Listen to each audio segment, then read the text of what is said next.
اور نعمتیں زیادہ کروں گا، وَلَئِن كَفَرْتُمْ اور ناشکری کرو گے تو میرا عذاب جو ہے بہت سخت ہے۔ اللہ فرماتا ہے کہ اگر میری نعمتوں کی ناشکری کرو گے تو میرا عذاب بہت سخت ہے۔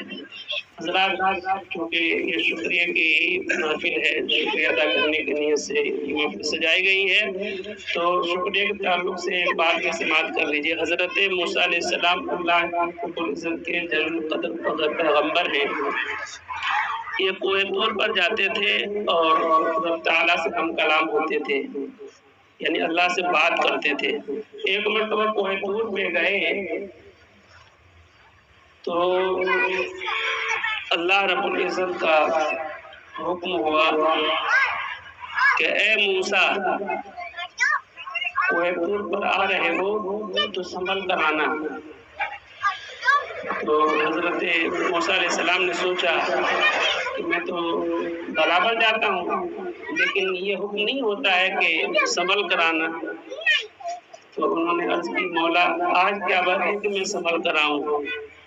تو حضرت موسیٰ علیہ السلام کو جواب ملا کہ اے موسیٰ، پہلے جب تم کوہ طور پر آتے تھے تو تمہارے پیچھے تمہاری ماں تمہارے لیے دعا کرتی تھی کہ مولا میرا بیٹا موسیٰ جو ہے جلالی ہے، اس کو جلال آ جاتا ہے، مولا اس پر رحم کرنا۔ لیکن اب تیری ماں نہیں رہی، اب آ رہے ہو تو سنبھل کر آنا۔ تو حضرات، ماں اور باپ دونوں کی دعائیں بھی لینا چاہیے۔ ایک بات تو یہ ہو گئی، اور ایک بات یہ کہ حضرت موسیٰ علیہ السلام کی اس بات کا جب چرچا ہوا لوگوں کے درمیان کہ حضرت موسیٰ علیہ السلام کوہ طور پر جاتے ہیں اور رب سے ہم کلام کرتے ہیں، ہم کلامی کا شرف حاصل کرتے ہیں، تو لوگ اپنا اپنا پیغام پہنچانے لگے، بھیجوانے لگے کہ میرا پیغام پہنچا دیجیے گا میرے رب تک، میرا پہنچا دیجیے گا۔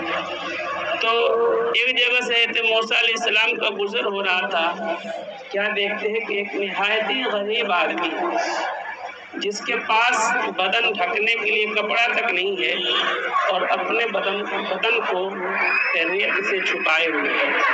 ریتیلی زمین میں یہ حصہ جو تھا آدھا کا آدھا اس نے ریت میں چھپا رکھا تھا، ستر کیے ہوتے اسی سے۔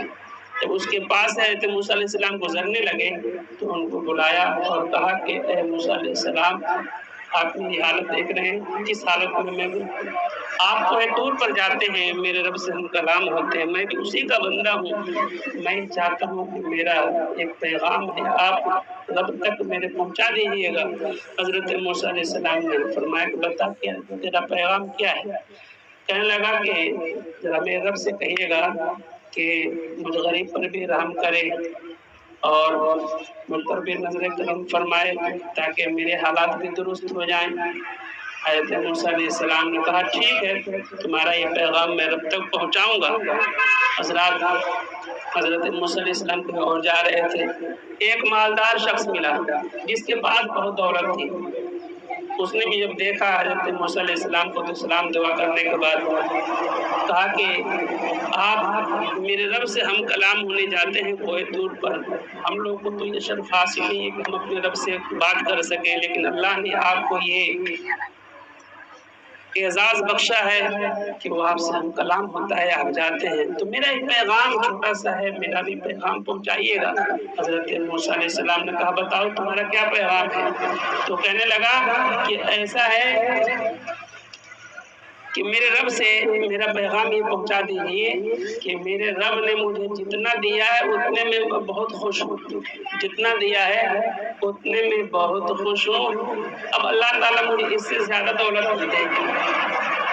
اس نے کہا کہ میرا یہ پیغام پہنچائیے گا کہ اس سے زیادہ مجھے اب دولت نہ دے۔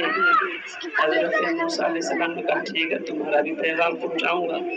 جب کوہ طور پہ پہنچے، رب سے ہم کلام ہوئے تو رب سے دونوں کا پیغام پہنچا دیا، دونوں کا پیغام رب سے سنایا۔ رب تعالیٰ نے اس غریب آدمی کے لیے فرمایا جس کے پاس کپڑا تک نہیں تھا بدن ڈھکنے کے لیے، کہا کہ اس سے جا کر کہنا کہ وہ میری نعمتوں کا شکریہ ادا کرے، میں اسے اور نعمتیں عطا کروں گا۔